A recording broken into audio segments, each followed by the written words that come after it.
मैं हूँ आपके साथ वर्षा शर्मा और आज हमारे साथ स्टूडियो में मौजूद है बरेली की जान। जी हाँ, बिल्कुल आपने सही सुना, बरेली की जान यानी कि पार्थ गौतम, जिनको बरेली की जान, पार्थ गौतम को बरेली की जान के नाम से भी कहा जाता है। और इसके साथ ही पार्थ गौतम पार्थ फाउंडेशन के प्रेसिडेंट भी हैं और इसके साथ ही इन्वर्टिस यूनिवर्सिटी के एग्जीक्यूटिव डायरेक्टर भी हैं। सर, सबसे पहले आपका बहुत बहुत स्वागत है और आपका बहुत बहुत शुक्रिया, आपने हमें अपना वक्त दिया। आपका बहुत धन्यवाद। सर, सबसे पहला सवाल कि आपने अपनी जर्नी की शुरुआत कहाँ से की? आप एक सोशल वर्कर हैं, समाज सेवी हैं, तो ये प्रेरणा आपको कहाँ से मिली और क्या बचपन से ही आपका सपना कह सकते हैं या पहले से ही दिलचस्प था कि लोगों की सेवा करनी है, लोगों के बीच में जाना है और समाज सेवी के तौर पे काम करना है? देखिए, इसमें बचपन से ही मेरे को समाज सेवी बनना था, ये तो बात आपकी ठीक है। और क्योंकि मेरे जो ग्रैंडफादर हैं उन्होंने भी बहुत समाज सेवा करी है, उसके बाद पिताजी भी राजनीति में आ गए, वो समाज सेवा कर रहे हैं।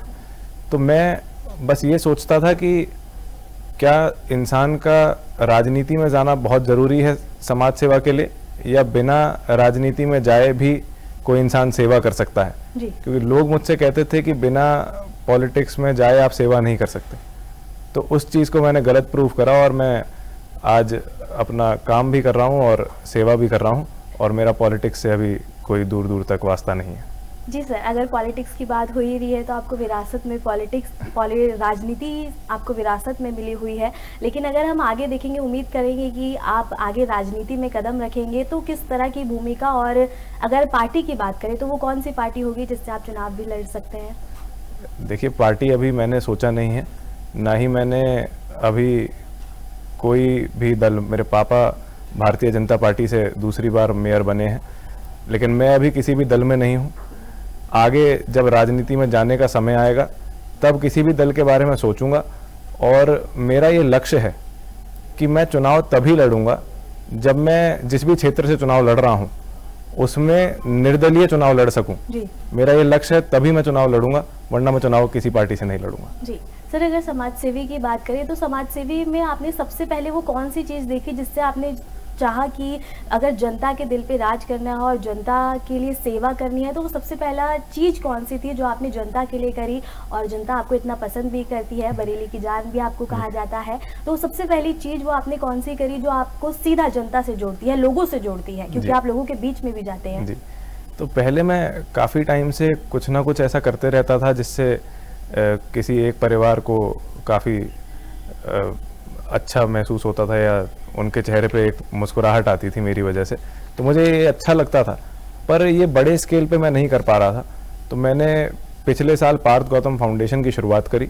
जब पहली बार पब्लिकली मैंने ये बताया कि मैं अब जनता की सेवा के लिए अपने आप को मैंने समर्पित कर दिया है, तो मैंने ये अनाउंस करा कि मैं अपने कार्यालय पे रोज़ बैठूंगा। मैंने एक अपना नंबर दिया सबको कि जिसके माध्यम से वो मेरे से जुड़ सकते हैं। तो जब मैं बैठा तो मुझे पिछली साल गर्मी बहुत पड़ी, तो उन गर्मियों में मैंने बरेली में करीब 20 से अधिक जगहों पर प्याऊ लगाए, जिसमें से 2000 लोगों ने लगभग रोज़ पानी पिया है, और 3 महीने तक ये सेवा चली। तो पहली बार जो बड़ी लेवल पर समाज सेवा मैंने करी थी तो वो ये थी। जी सर, अगर जिस तरह से देखने को मिलता है कि एक समाज सेवी के तौर पे काफ़ी ज़्यादा चुनौतियां भी देखने को मिलती हैं, क्योंकि आप उस समय जनता के बीच में जाते हैं, जनता की बातें भी होती हैं और बहुत सी बातें सुनने को भी मिलती हैं। अगर चुनौती की बात करें तो आपने वो कौन सी चुनौती फेस करी? चुनौती तो मैंने फेस इसलिए नहीं करी क्योंकि मैं कोई चुनौती मानता ही नहीं, पर एक ये बात ज़रूर है, जब भी कोई इंसान आगे बढ़ रहा होता है तो 1 या 2% लोग ऐसे होते हैं जो उसको गिराना चाहते हैं। तो ऐसे ही जब कोई अच्छा काम भी हो रहा हो, किसी बच्चे की भले ही हम एजुकेशन भी दे रहे हो, तो उसमें भी कुछ ना कुछ नेगेटिव कमेंट करने वाले लोग आ जाते हैं। तो स्टार्टिंग में उनको देखकर थोड़ा बुरा लगता था कि यार हम तो अच्छा करना चाह रहे हैं, और लेकिन फिर भी ये ऐसे बोल रहे हैं। पर ठीक है, टाइम के साथ साथ इंसान सीखता है। तो फिर अब ये समझ आया कि 1-2% लोगों को इग्नोर करने में कोई बुराई नहीं है, क्योंकि 98% लोग तो आपके साथ हैं। जी सर, जिस तरह से कोई नई चीज़ की शुरुआत करते हैं और आपने एक सोशल वर्कर के रूप में अपनी नई शुरुआत करी, और इस समय काफ़ी ज़्यादा चुनौतियां देखने को मिलती हैं, लोगों की बातें सुनने को मिलती है, तो कोई एक वो मूल मंत्र, क्योंकि जब भी कोई नए कार्य करने जाते हैं तो कई लोग होते हैं जो डीमोटिवेट करते हैं, लेकिन मोटिवेट होने के लिए हमें खुद को भी एक मूल मंत्र देना पड़ता है। क्या आपके साथ भी कोई एक वो मूल मंत्र जो आप अपने साथ लेके चलते हैं? मेरे साथ यही है कि मेरे फादर ने मेरे को सिखाया है कि जो भी काम करो उसमें फिर पीछे नहीं हटना है जी। तो अगर मैं कुछ भी काम करता हूँ तो ये सोच कर ही करता हूँ कि इसको सफल बनाना ही बनाना है, और अगर ये सोच लिया तो फिर वो सफल होता ही है। और उन्होंने साथ में एक ये भी कहा है कि अगर कोई काम करो तो वो ऐसा करो जो ऐतिहासिक हो।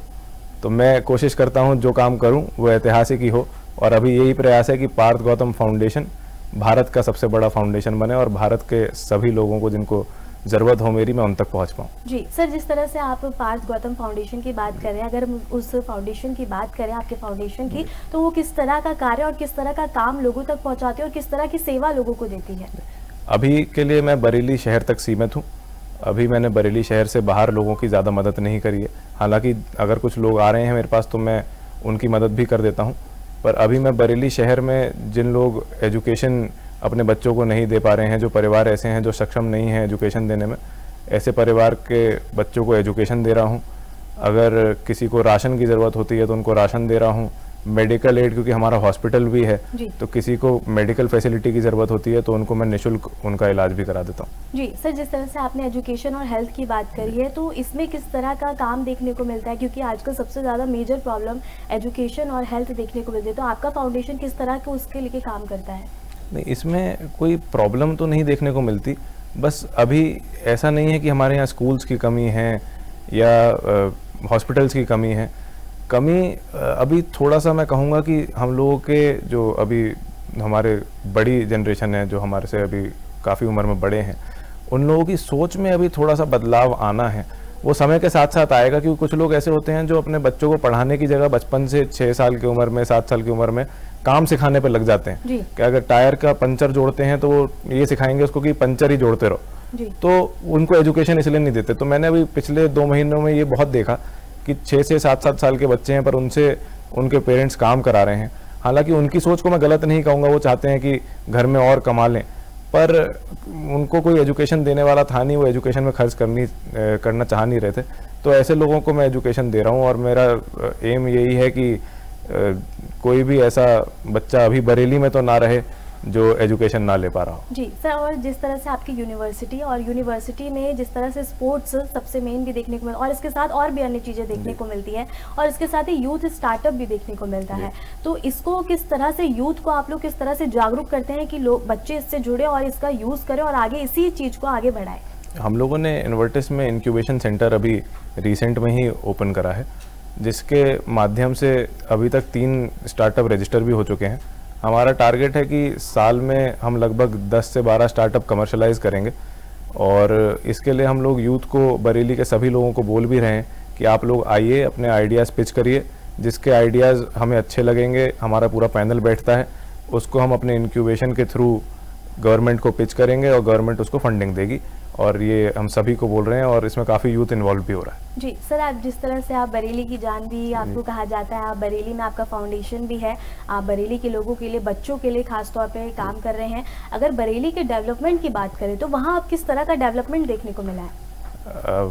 मैं ज़्यादा बोलूँगा नहीं, वरना कहेंगे अपने फादर की तारीफ़ कर रहा है, पर सच बात यही है, बरेली में अगर डेवलपमेंट देखने को मिला है तो 2017 के बाद से मिला है। जब से मेयर डॉक्टर उमेश गौतम बने हैं, तब से उन्होंने बरेली की तस्वीर ही बदल दी है। और अगर आप पहले वहाँ के किसी लोग से भी पूछेंगे जाके कि 2017 की बरेली जो पहले की थी और उसके बाद की जो बरेली है उसमें कितना फ़र्क है, तो आपको खुद उनसे जवाब मिल जाएगा। बहुत डेवलपमेंट, इतना डेवलपमेंट बरेली में हुआ है जितना लोगों ने कभी सोचा नहीं था।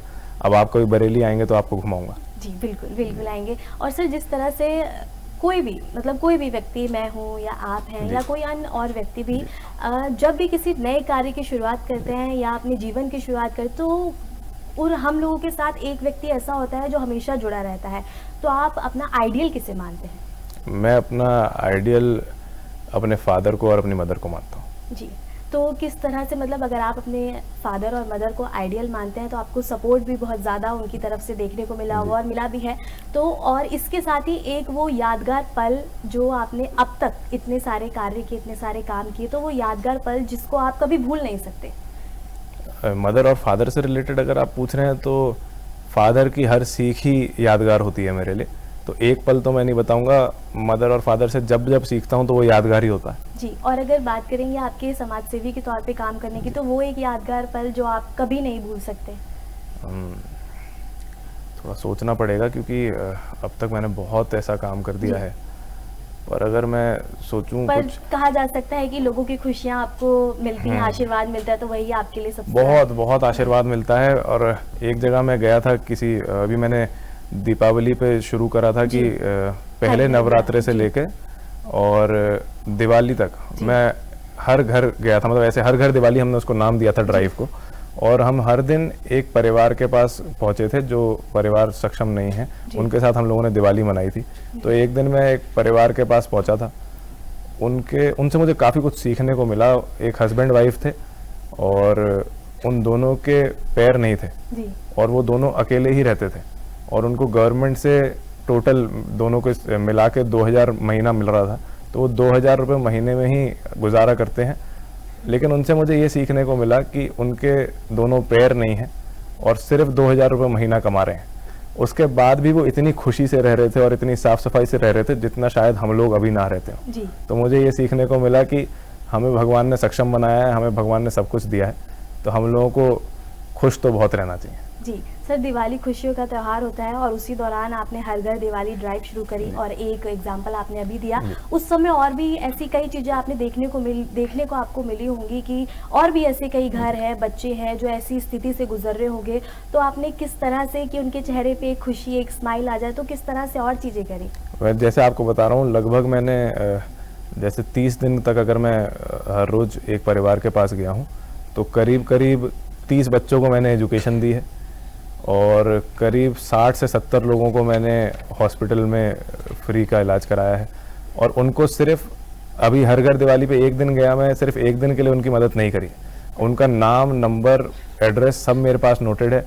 हर महीने उनको मेरे ऑफिस से फ़ोन जाता है और अब जब तक मैं जीवित हूँ तब तक उनकी सहायता करते रहूँगा। जी सर, जब आप एक समाज सेवी के तौर पे आप बाहर निकलते हैं ज़मीनी स्तर पे, क्योंकि आप लोगों से भी जुड़ते हैं, लोगों से मिलते हैं, लोगों की समस्याएं सुनते हैं, जब आप ज़मीनी स्तर पर लोगों से मिलते हैं और जब बाहर निकलते हैं तो आपका सबसे पहला विजन क्या होता है कि किस तरह से आपको कार्य करना है और वो एक कौन से कार्य हैं जो आप लोगों के लिए कर सकते हैं? मतलब मेन मोटिव आपका, जब आप बाहर निकलते हैं, लोगों से मिलते हैं, उनकी समस्याएं सुनते हैं, तो आपका सबसे पहले विजन क्या रहता है कि इनके लिए ऐसा क्या कर दिया जाए कि इनका जीवन थोड़ा बेहतर हो जाए? ये हर इंसान के लिए अलग सोचना पड़ता है जी। कोई इंसान एजुकेशन से खुश है, कोई इंसान एजुकेशन से खुश नहीं है जी। तो हर इंसान के हिसाब से सोचना पड़ता है। मेन मोटिव यही रहता है कि इंसान के, जिस भी व्यक्ति की हम मदद कर रहे हैं, वो दिल से आपको आशीर्वाद दे और वो दिल से आपको बहुत सारा प्यार दे, और मेन है कि खुश हो जाए। अगर वो खुश हो गया तो मैं सफल हो जाता हूँ। तो मेन जैसे कि जिस इंसान की जो रिक्वायरमेंट होती है उसकी उसी हिसाब से मदद करता हूँ। सर, हमने रिसर्च किया आप गाड़ियों के शौकीन हैं काफ़ी ज़्यादा, तो ये बचपन से ही शौक था या फिर जब समाज सेवी आप यंग हुए और मतलब गाड़ियों का शौक होता ही है, तो ये बचपन से ही था या फिर अब जाके? नहीं, ये तो मेरे को जब मैं शायद 2 साल का था तब से ही था, क्योंकि मैंने एक बार, मुझे गाड़ियाँ इतनी पसंद थी कि मैंने, जब मैं 2 साल का था तो अपने आप को गाड़ी के अंदर लॉक कर लिया था। तो और उसके बाद मैं अनलॉक नहीं कर पा रहा था, चाबी भी मेरे पास थी, तो फादर को मेरे शीशा तोड़ के मेरे को बाहर निकालना पड़ा था। तो शौक मेरे को बचपन से ही था, और वो इसलिए था क्योंकि पिताजी को भी गाड़ियों का बहुत शौक था। अब वो जब से पॉलिटिक्स में आए हैं तब से उनका वो शौक खैर छूट गया है, पर ऐसे इतनी आसानी से किसी भी चीज़ को छोड़ना नहीं चाहिए, तो उसको मैं आगे लेके जा रहा हूँ और गाड़ियों का शौक मेरे को है। जी, अगर गाड़ियों के शौक की बात हम कर ही रहे हैं तो वो सबसे पसंदीदा गाड़ी आपकी कौन सी है जो आपको निजी तौर पे और आपके खुद के व्यक्तिगत से आपको बहुत ज़्यादा पसंद है? अगर जो मेरे पास गाड़ियाँ हैं मैं उसमें कहूँ तो मेरे को लैंड रोवर डिफेंडर है मेरे पास, वो काफ़ी पसंद है। और अगर वैसे कहूँ मुझे कौन सी लेनी है तो मेरे को रोल्स रॉयस काफ़ी पसंद है, वो मेरा लक्ष्य है, जितना जल्दी मैं हो पाऊँगा उतना जल्दी लूँगा। जी सर, जिस तरह से यूनिवर्सिटी और फाउंडेशन और इसके साथ ही समाज सेवी के तौर पे काम करना, अब अगर आने वाले समय की बात करें और आगे के कार्यों की बात करें, आगे के विज़न की बात करें, तो क्या नई चीज़ें अब और देखने को मिलेंगी? मैं ऐसी कई नई चीज़ें कर रहा हूँ, और अभी तक मैंने कहीं रिवील करा नहीं है, पर मैंने अभी ये सोचा है कि आने वाले टाइम में मैं एक बरेली में फूड ट्रक चलाऊँगा। ये पहली बार आपके चैनल पर रिवील कर रहा हूँ, जिसमें मैं ऐसे लोगों को जो सुबह से शाम तक, जैसे मान लीजिए आप पेंट कर रहा है, कोई लेबर है जी। वो सुबह से शाम मेहनत कर रही है, तो उनको मैं निःशुल्क खाना पहुंचाऊंगा। ऐसा अभी शुरुआत में करने जा रहा हूं। और इसके अलावा भी मेरा लक्ष्य यही है कि बरेली में कोई भी बच्चा एजुकेशन ना ले पाए, ऐसा नहीं होना चाहिए। मेरा टारगेट है कि सभी एक एक स्टूडेंट जो है, एक एक बच्चा एजुकेशन ले पाए। इसी पर आगे वर्क करना है और इसको और कैसे बड़ा बनाना है, इस पे विचार लगातार कर रहा हूँ। जी सर, एक युवा समाज सेवी के तौर पे आप आज के युवा, क्योंकि आप भी युवा ही हैं और इसके साथ ही अभी के जो युवा हैं और आपकी यूनिवर्सिटी में भी यूथ स्टार्टअप, तो आप युवाओं को किस तरह से कोई एक बात जो आप एग्जाम्पल देना चाहें और वो कोई एक प्रेरणा जो आप उन्हें देना चाहें कि इस तरह के अगर लोगों से जुड़ना है या लोगों के बीच में जाना है, लोगों की कुछ मदद करनी है, चाहे वो छोटी सी हो, तो वो आप कौन सी प्रेरणा उन्हें देना चाहेंगे? देखिए, मैं प्रेरणा देने के लिए तो अभी बहुत छोटा हूँ, तो प्रेरणा तो मैं नहीं दूंगा, पर एक अपने एक्सपीरियंस से ही बात बताना चाहता हूँ कि ज़रूरी नहीं है आप किसी इंसान की फाइनेंशियल ही हेल्प करें।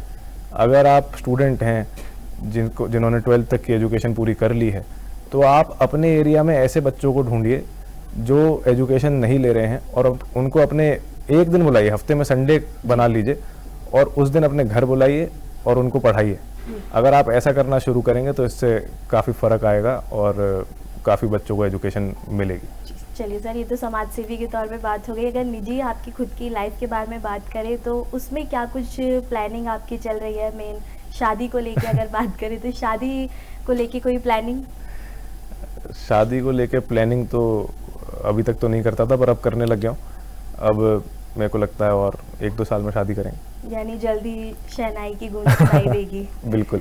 सर, अगर बात करें आपके फाउंडेशन की, तो फाउंडेशन में अगर बच्चे और सबसे मेन सर महिलाएं, क्योंकि महिलाओं को लेके भी कई चीज़ें देखने को मिलती हैं, सबसे मेन सुरक्षा देखने को मिलती है। अगर महिलाओं के लिए हम बात करें तो क्या आपका फाउंडेशन महिला की सुरक्षा या और भी कई तरह की चीज़ों, महिलाओं को रोजगार देना, आत्मनिर्भर बनाना, क्या इस तरह का भी आपका फाउंडेशन कोई कार्य करता है? बिल्कुल। जैसे अभी सुरक्षा की बात हुई तो इसमें मैं फाउंडेशन से हटके नगर निगम की बात करता हूँ। मेरे फादर ने पूरे बरेली में, जहाँ पे एक भी सीसीटीवी नहीं हुआ करता था, वहाँ अब एक भी कोना पूरे शहर का ऐसा नहीं छोड़ा है जहाँ कैमरा नहीं है जी। और वो कैमरा सभी ICCC यानी इंटीग्रेटेड कंट्रोल कमांड सेंटर से कनेक्टेड हैं, जो कि एक ऑफिस में इतने सारे कैमरा चलते हैं। तो अब बरेली में ऐसा तो मतलब मेरे को लगता नहीं कि होता है कि कोई भी महिला असुरक्षित है, सभी लोग सुरक्षित हैं। पर महिलाओं के लिए हम लोग रोज़गार के लिए अगर बात करें तो अगर कोई भी कैफ़े की ओपनिंग में मैं जाता हूँ या कोई भी रेस्टोरेंट की ओपनिंग में मैं जाता हूँ या कोई इंसान कोई भी बिज़नेस करता है, तो उनको मैं ये ज़रूर बोलता हूँ कि आप अपने यहाँ महिला स्टाफ ज़्यादा रखिए और उनको एम्प्लॉयमेंट ज़्यादा दें, और इस बात का हम खुद भी ध्यान देते हैं। और मेरे यहाँ पे फाउंडेशन में भी महिलाओं की मदद मैं ज़्यादा करता हूँ और महिलाओं की ही संख्या मेरे पास ज़्यादा आती है मदद मांगने के लिए। जी सर, जिस तरह से आपने समाज सेवी के तौर पे शुरुआत करी, तो कोई एक ऐसी बात जो आपकी लाइफ में यू टर्न लेके आई हो या लाइफ चेंजिंग पार्ट जिसे कह सकते हैं? लाइफ चेंजिंग तो मेरी लाइफ में अभी तक सब कुछ बढ़िया ही चल रहा है जी। और मैंने जैसा कि बताया कि दो चार लोग हर जगह होते ही हैं जो थोड़ा नेगेटिव माहौल बनाने का ट्राई करते हैं। और लाइफ चेंजिंग तो कुछ नहीं, बस जो मेरे को हमेशा संस्कार ऐसे दिए गए हैं कि मैं अपने बड़ों का आदर करता हूँ, सम्मान करता हूँ, वही करते रह रहा हूँ, इसलिए मुझे ऐसा कुछ अभी तक लग तो नहीं रहा। सर, जिस तरह से आपने कहा कि 2-4 लोग तो होते ही हैं जो बातें बोलते हैं, तो आप उनको कोई एक ऐसी बात बोलना चाहें, क्योंकि आप समाज सेवी के तौर पे काम कर रहे हैं, आप बच्चों का इतना मतलब हर चीज़ उन तक पहुंचा रहे हैं, महिलाओं की सुरक्षा को लेके भी आपने बात की, बरेली के डेवलपमेंट को लेके आपने बात बताई, अपने फादर को लेके, तो कोई ऐसी बात जो आप उन लोगों तक पहुँचाना चाहते हैं और उनको जवाब देना चाहते हैं?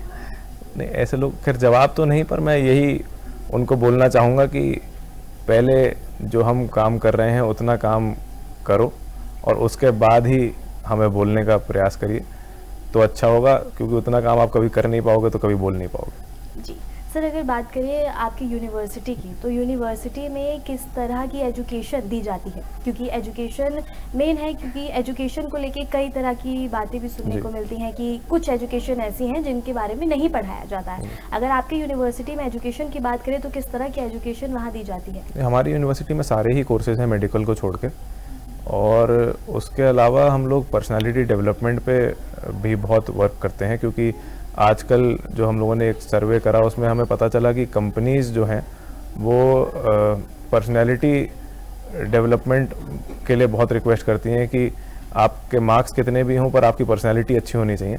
तो अब हम उस पर बहुत वर्क कर रहे हैं और उसके लिए हमने अलग क्लासेस शुरू करी हुई हैं जी। और हमारे यहाँ ओवरऑल डेवलपमेंट पर बहुत ध्यान दिया जाता है, चाहे वो स्पोर्ट्स हो, चाहे पर्सनैलिटी हो, चाहे मतलब एनीथिंग। तो ओवरऑल डेवलपमेंट हो स्टूडेंट का, इस पर हमारा यूनिवर्सिटी का मेन टारगेट है। और ये भी है कि यूपी की बेस्ट यूनिवर्सिटी हम जल्द ही इन्वर्टिस यूनिवर्सिटी को बनाएंगे और उसके बाद वर्ल्ड वाइड भी इन्वर्टिस का नाम आगे लेके जाएंगे। चलिए सर, आपका बहुत बहुत शुक्रिया आज हमें अपना समय देने के लिए और हमारे साथ बातचीत करने के लिए। तो आज के लिए इतना ही। आज हमने पार्थ गौतम से बात करी जिनकी खुद की यूनिवर्सिटी है और इसके साथ ही फाउंडेशन चलाते हैं जिसके प्रेसिडेंट हैं, पार्थ गौतम फाउंडेशन के प्रेसिडेंट हैं और इसके साथ ही समाज सेवी के तौर पे काम करते हैं, लाखों लोगों के दिल की बात सुनते हैं, उनके बीच में जाते हैं। आज हमने इनसे बातचीत करी और ऐसे ही तमाम हस्तियों को जानने के लिए और बातचीत करने के लिए बने रहे हमारे साथ। धन्यवाद।